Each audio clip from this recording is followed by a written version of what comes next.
So welcome back to Flat Water and Flat Earth. What I'm talking about today is the tides. The mainstream definition and explanation for tides are that they're caused by the moon and the moon's passage around the Earth. The mainstream model says that the moon is pulling on the water and causing the tides. However, we see that the mainstream model fails miserably in describing and creating the phenomenon of the tides. Their explanation is sorely lacking. What we see is that the time cycle of the moon moving and the tides are absolutely not linked. They are not related whatsoever. And so what we see is that the cycle of the moon moving over the Earth has nothing to do with and is not linked whatsoever with the tides. So, it's puzzled man for thousands of years just what is causing the tides. And I think that with the recent discoveries that have been made and some of the pieces that we've put together here, that we can now come to the conclusion and find the obvious logic in that the tides are made by the in-sucking seas of the North Pole. This is not necessarily the only place that the Earth would intake water to create the tides. What this is linked to is the cosmic breath streams that were discussed in Heaven and Earth. So I'll read from them now. On the non-revolution of the Earth round the Sun, and on the existence of a summer and of a winter cosmic breath stream. From Heaven and Earth by Gabrielle Henriette. Copernicus put forward the hypothesis of the revolution of the Earth round the Sun in order to explain the cycle of the seasons. His theory is not very satisfactory, seeing that the Earth is supposed to be at its greatest distance from the Sun in the summer during the hot weather, and at its shortest distance in the winter when the temperature is at its lowest. These unusual conditions, which clearly contradict the laws of nature as regards the effect of heat, are, it is said, due to the angle formed by the rays of the sun as they fall on the Earth's surface. It is also stated that the opposition of the seasons north and south of the equator is due to a tilt of the Earth, first on one side and then on the other, which conveniently occurs at the right moment. Nothing is said, however, of the shifting of the waters of the sea and rivers which this change in the center of gravity and in the position of the Earth would inevitably bring twice a year. It might also be assumed that under those conditions, very high constructions would swerve from the vertical. The American skyscrapers and the Eiffel Tower, for instance, cannot be seen to lean right or left according to the seasons, although this should be a logical and natural consequence of the alternate inclination attributed to the Earth. It must reasonably be said that the circumstances which readily explain in the most extraordinary and unlikely way the cause of the seasons are not credible, especially in view of the fact that Copernicus, when he published his theories on the movement of the Earth in his treatise on the revolution of the celestial spheres in 1543, insisted on their purely hypothetical nature. He said, "The hypothesis of the movement of the Earth is only one which is useful to explain phenomena, but it should not be considered as an absolute truth." It was never his intention, it seems, that his theory should be taken in earnest by his successors. The motion of the Earth in space can be disproved by a comparison between the supposed speed of the Earth and that of the other planets. If we base our considerations on the principle that a body in motion creates an apparent speed equal to its own in bodies it encounters, which is usually demonstrated by the experiment of a moving vehicle such as a train, it is difficult to judge at first sight whether it's the train or what can be seen outside it which is moving away. But one fact is certain, that the two speeds, one of which is real and the other is apparent, are equal. For this reason, if the Earth were in motion, it would create in the planets and constellations an initial apparent speed equal to its own. Consequently, there can be no speed in the heavens lower than that of the Earth, since it represents a basic speed from which the apparent motions would be derived. But as it can be seen, the displacement of the constellations and of the planets, with the exception of Mercury and Venus, is slower than the supposed speed of the Earth, which under the circumstances stated above is a material impossibility. It should, moreover, be considered that the real speeds of the planets have to be added to the apparent motions created by the supposed movement of the Earth, with the result that the planets ought to pass before us like a flash of lightning. The absence of these mathematical circumstances, which surely have no reason to be invisible, ought to be sufficient to prove that the hypothesis of the revolution of the Earth round the Sun, as put forward by Copernicus, has no basis in fact and is not admissible, even if such theory could not be replaced by anything more logical, as it is. An entirely different and more rational explanation of the cycle of the seasons, based on a reasoned investigation of existing conditions, can, however, be given, so that it will no longer be necessary to send the Earth traveling into space to this end. The essential feature of the year is its division into 2 equal periods of 6 months, based first on the predominating length of the days over that of the nights, and vice versa. Conditions which are governed by the varying hours of sunrise and sunset, and secondly, by either high or low height reached by the sun in the heavens at midday. The first cycle, during which the days are longer than the nights and the sun reaches its culminating point of the year, extends from the spring equinox to the autumn equinox, i.e. March 21 to September 22, and the second cycle, during which, inversely, the duration of the nights exceeds that of the days, and the sun descends to its lowest point of the year, extends from the autumn equinox to the spring equinox, i.e. September 23 to March 20. These 2 6-month periods are also characterized by an opposition of temperature. During the first cycle, which corresponds to spring and summer, the heat gradually rises and falls, while during the second cycle, which comprises autumn and winter, it is the intensity of the cold which progressively increases and decreases. It might be said that it is evident that the heat of the summer and the low temperatures of the winter result from either the high or low heat reached by the sun at midday, and also from the alternate predominating length of the days over the nights, although it might not be absolutely certain that the variations of temperature are entirely due to these particular circumstances. To what reason must be attributed the variations which exist in regard to the sun's daily height and the hours at which it rises and sets, which seem to determine the various temperatures of the year? These regular fluctuations must necessarily have an origin, and it might be remarked that no scientific research or speculation has ever been attempted in this direction. The sun has been compared by the ancients to a chariot drawn by steeds and to a boat manned by rowers, meaning by this that it is not self-propelled. Its movement, therefore, is derived from some external power, and in that case it would appear that the variations in the height of the sun and its hours of rising and setting are due to the passage and to the impulsion of 2 regular successive currents, or cosmic breath streams, of 6 months each, i.e. a warm increasing and decreasing breath stream prevailing from the spring equinox to the autumn equinox, followed by a cold, increasing and decreasing breath stream from autumn to spring. And the conclusion is that the impulse of these 2 summer and winter cosmic breaths govern the height of the sun, and that they also have the effect of either advancing or retarding the hours of sunrise and sunset, on which depend the respective lengths of days and nights. So it's interesting to note here that it may not be that the cosmic breath streams are governing the height of the sun, but they may be a function of the height of the sun. It is therefore the arrival and growing intensity of the warm summer breath stream which from March 21 causes the sun to gradually ascend to its culminating point of the year at the June solstice, and the decreasing intensity of the same warm stream which, after the solstice, causes the height of the sun to decline steadily until 22 September, the moment of the equinox, when the cold current sets in. At the same time, the impulse of this warm cosmic stream has the effect of advancing the hour of sunrise and retarding that of sunset, so that the days become longer than the nights.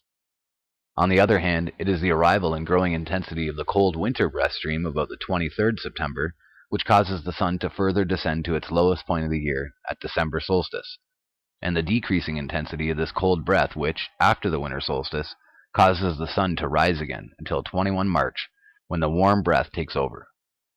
At the same time, the cold current has the effect of retarding the hour of sunrise and of advancing the sunset, whereby nights become longer than the days. As it can be seen, these 2 semi-annual cosmic streams or currents, warm and cold, each represent a complete breath comprising a rising phase of inspiration from the equinox to the solstice, and a following phase of expiration from the solstice to the following equinox.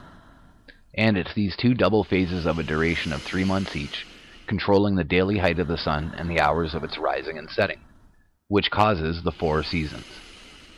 It may be explained that the principle of the existence of cosmic breaths is not new, and that it is to be found in the cosmogonies of the Orient. It has, here in particular, been borrowed from a French translation of Hindu texts in which the movement of the sun was said to respond to the influence of universal streams of breath. The author has adapted this theory to existing circumstances, thus permitting the specific respiratory nature of these cosmic breaths to be discovered.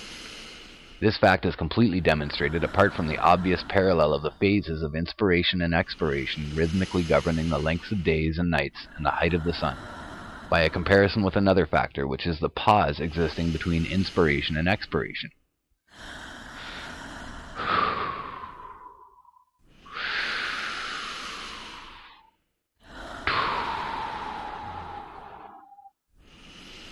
This pause is precisely reproduced by the solstice, which corresponds to the stoppage of the cosmic breath between the two phases. The existence of a breath governing the movement of the sun becomes here manifest, since the height of the latter at midday does not vary during the solstice interval, nor do the hours of its rising and setting. The respective lengths of the day and of the night remain unchanged, the sun rising and setting at the same hours for no less than 5 days. It could be added, as further proof of the existence of a cosmic breath, that the high temperatures of July and August, which are really abnormal, since it should be cooler as they occur when the days become shorter and the height of the sun decreases, that they are due, in fact, as in the function of respiration, the pressure of the breathing out is greater towards the middle of the expiration phase, and consequently the temperature rises. On the other hand, it is observed that the cold becomes more intense in January and February, although the days are growing longer and the decrease in the intensity of the cold breath is causing the sun to rise. This recrudescence of the cold is due to the same reason of pressure increase in the middle of the phase of expiration, and the cosmic breath being cold, it follows that there is a further drop of temperature during this period, from which it can be seen that the pressure of the respective cosmic breath streams is susceptible of warming or cooling in the atmosphere, as the case may be, regardless of the height of the sun. It may be remarked that during the time of the solstices, when the height of the sun at midday is stabilized for a few days, either at its highest or lowest point in the heavens, man, by reflex, follows the cosmic conditions by stopping his working activities and taking a rest in fall. These particular moments are also the occasion of great religious Christic festivals, Christmas at the winter solstice and Corpus Christi at the time of the summer solstice, which points undoubtedly to the existence of an association between the sun and Christ. This association exists also in the case of the Easter festival of the resurrection of Christ, which in reality celebrates the solar new year. Easter takes place on the Sunday following the new moon, after the spring equinox on March 21, which date marks the beginning of the spring and summer cycle of the sun, when the height of the latter at noon begins to rise over the equator according to the actual astronomical way of reckoning the solar declination. It is also obvious that the opposition of the seasons north and south of the equator result from a corresponding opposition in the circulation of the two breaths round the earth, i.e., when the warm breath is in the northern hemisphere, the cold one is in the other, and vice versa, so that it is simultaneously summer in one part of the world and winter in the other. Thus, the warm 6-month breath which commenced in the northern hemisphere at the spring equinox comes to an end at the autumn equinox, about the 22nd of September, when the transposition of the warm and cold breath takes place. The warm breath passes in the southern hemisphere for the spring-summer cycle, and at the same time the cold breath leaving said hemisphere enters ours for the autumn-winter cycle. The respective intensities of the two breaths, both at the end of their expiration phase at the moment, are, thus, equalized, so as to permit their transposition. And at the same time, the lengths of the day and night find themselves also equalized to 12 hours each in both hemispheres. It is also most probable that the atmospheric disturbances which prevail at the time of the equinoxes are due to the mutual replacement of the breaths, and to their passage in a different part of the world. It should be added, however, that in the above theory concerning the cycle of the seasons, the cosmic breaths do not act directly on the sun, but that there are intermediate circumstances which will be dealt with later on with regard to the origin itself of the sun. Okay, so coming back from that, from the cosmic breath streams, we can see how it's a great description, and we can see how it works very easily and makes sense to some extent. Obviously, some of the working factors of it would still need to be worked out. So what I think is happening, or a possible part of this, is, as you see here, I'm showing you this. This is the weather patterns over the Earth.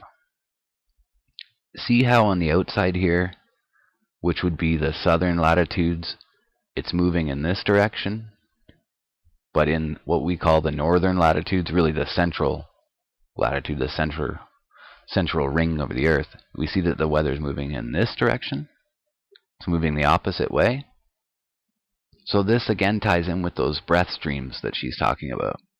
And it's interesting, if you look at the four corners of the Earth like this, and we think of the four cosmic breath streams, you could see how if they were blowing from this way, from these two directions, east and, well, okay, let's just call it left and right, and if it was blowing in those directions at different altitudes, and then it was blowing in these directions from north and south here, or top, up and down, top and bottom of the picture, that if the breath was being pushed from there, also from different altitudes, what you would create is sort of this toroidal vortex of air in the center. And you see how that would create the four winds. But also, see how they're moving in opposite directions in the north and the south here. It's very hard to explain how that would work, unless if you look at and consider that the dome itself would possibly be separated here, and that one part of the dome, or one portion, is moving in this direction and one is moving in the other. And it would also, if you think about pumps and you think about pneumatics and how to move air, if you have two pieces of glass like that with some sort of a buffer in between them, or an airtight seal in between them, and as you turn it, you would create suction and pressure, which could create the forces of the wind that we're looking at and talking about. So just lots more interesting stuff to look at that makes more sense to me for our flat Earth model, and makes much more sense to me than obviously the globe model, which is ludicrous, ridiculous. So I hope you guys can see how that ties in there, that the glass, or that would make the pump action to create these cosmic breath streams. So after that is created, after it creates the breath streams, that the water cycles on Earth will be a similar, not similar, but that they would run on the same principles and at the same timings, that it would be interlinked and correlated as far as timing. So the water will be part of this action of suction and the action of moving the air. So as the water is drawn into the whirlpool at the North Pole here, this gigantic whirlpool, and as it circles around Mount Meru and plunges down into the depths of the Earth, that would create that suction and pull the air towards that area. And then other air would have to come in from the outside, or from the other parts of the planisphere, to fill in and make up for the diffusion and make up for the loss of that sucked air that's going in at the north here. So what we see on flat Earth, and in reality, is that diffusion and particle physics are really the theories and the physics that work on our physical plane. Particle theory and particle physics over many years has been shown to be the true functioning of atomic theory. When you take a candle and light it, what you see is that the hot air rises and that cool air is sucked in at the base of the candle to fill in for where that hot air is being ejected or being raised. And that creates a quick, simple convection current. And we see this every day in all of our lives, in everything that we do. Particle diffusion, moving from high to low density, is how the world works. This is how the atmosphere works. This is how things actually work. And this is why, and explains how, rocketry and the true physics that are involved in spaceflight come into play, because diffusion rules on flat Earth. When you get up to that altitude and there are no more particles to suck in or blow through a jet or to propel yourself off of from a rocket, because there are no particles there, you therefore have no push from the rocket. You have no propulsion because there is nothing to propulse yourself or propel yourself off of. So to summarize, and in conclusion, this is how the tides actually work. They're not pulled by the moon. They're not pulled by magnetism. It's the cosmic cycles that the Earth does with itself, with the dome, air particle diffusion, the water movement, and suction, and pneumatics. And this is how the tides actually function. Thanks for watching, guys. Talk to you soon. Ciao.